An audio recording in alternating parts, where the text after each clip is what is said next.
Hello बच्चों। आज हम बात करेंगे एक ऐसे महापुरुष की जिनका नाम सुनते ही शांति और ज्ञान दोनों याद आते हैं। आज की कहानी में हम बात करेंगे महाकारुणिक तथागत गौतम बुद्ध की, जिनका असली नाम सिद्धार्थ गौतम था। वो एक राजकुमार थे जो लक्ष्मरीज में पले पड़े थे, लेकिन दुनिया के सफरिंग्स को देखकर उनके मन में प्रश्न जाग गया। सिद्धार्थ को हम बोधिसत्व भी कहते हैं, मतलब एक ऐसा व्यक्ति जो एनलाइटमेंट के पाथ पर हो, और जो एनलाइटनमेंट पाता है उसको बुद्ध कहा जाता है। उन्होंने बीवी, बच्चे और सारे सुख और रिचेस को त्याग दिया और सत्य की खोज में निकल पड़े। एक पीपल के पेड़, जिसे आज बोधि वृक्ष कहा जाता है, वो आज भी बिहार के बोधगया में है, जहां पर महाबोधि टेम्पल है। उसके नीचे लंबी तपस्या करके उन्हें ज्ञान प्राप्त हुआ और वो बने बुद्ध। उसके बाद उन्होंने कई सर्मन्स दिए, मतलब प्रवचन, और पहला प्रवचन उत्तर प्रदेश के बनारस, जिसको वाराणसी भी कहते हैं, वहां दिया। उसी की ये छोटी सी कहानी है।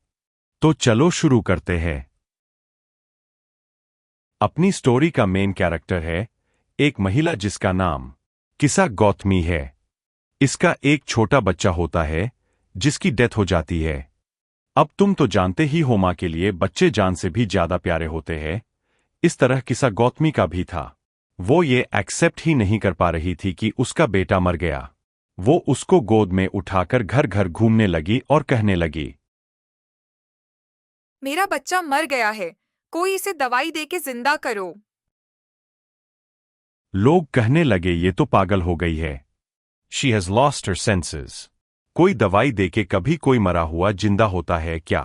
कुछ ही दूर उसे एक आदमी मिला जो उससे बोला कि मैं तुम्हें कोई मेडिसिन तो नहीं दे सकता, लेकिन मुझे एक फिजिशियन पता है जो ये काम कर सकता है।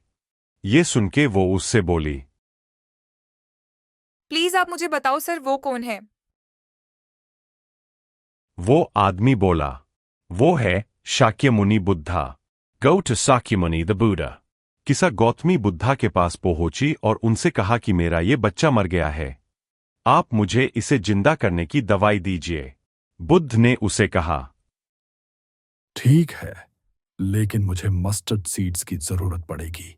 वो मुझे लाकर दो, किंतु ध्यान रहे, वो मस्टर्ड सीड्स ऐसे घर से लानी होगी जहां किसी का बच्चा, पति, दोस्त या कोई भी प्रियजन मरा नहीं होना चाहिए। तो बिचारी किसा गौतमी घर घर जाकर मस्टर्ड सीड्स मांगने लगी। लोगों को उस पर दया आने लगी। काफी लोगों ने उसको मस्टर्ड सीड्स दिए भी, लेकिन ऐसा कोई घर नहीं था जहां किसी की डेथ ना हुई हो। हर घर में किसी का बेटा, बाप, दोस्त, रिश्तेदार मरे हुए थे।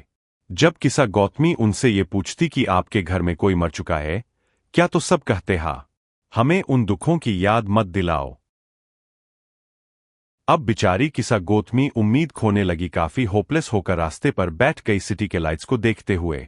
वो फ्लिकर कर रहे थे और जब पूरी रात हो गई तो सब लाइट्स बंद हो गए।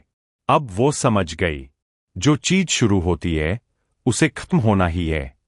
इसी तरह जो इस दुनिया में आया है उसे जाना भी पड़ेगा। Death is common to all. मैं खुद के स्वार्थ में कितना सेल्फिश बन गई थी। फिर वो बुद्धा के पास पहुंची। बुद्धा ने कहा, इस दुनिया में सभी जीवित व्यक्तियों की जिंदगी में दुख है। ऐसा कोई रास्ता नहीं जिससे मौत को रोका जा सके।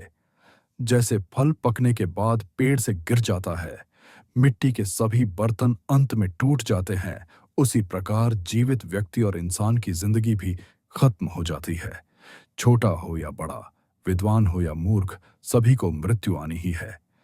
जितना किसी की मौत पर रोएगा, मौत स्वीकार ही नहीं करेगा, वो खुद को ही दर्द देगा, खुद को ही कमजोर करता जाएगा, और मृत व्यक्ति भी इससे जिंदा नहीं होगी।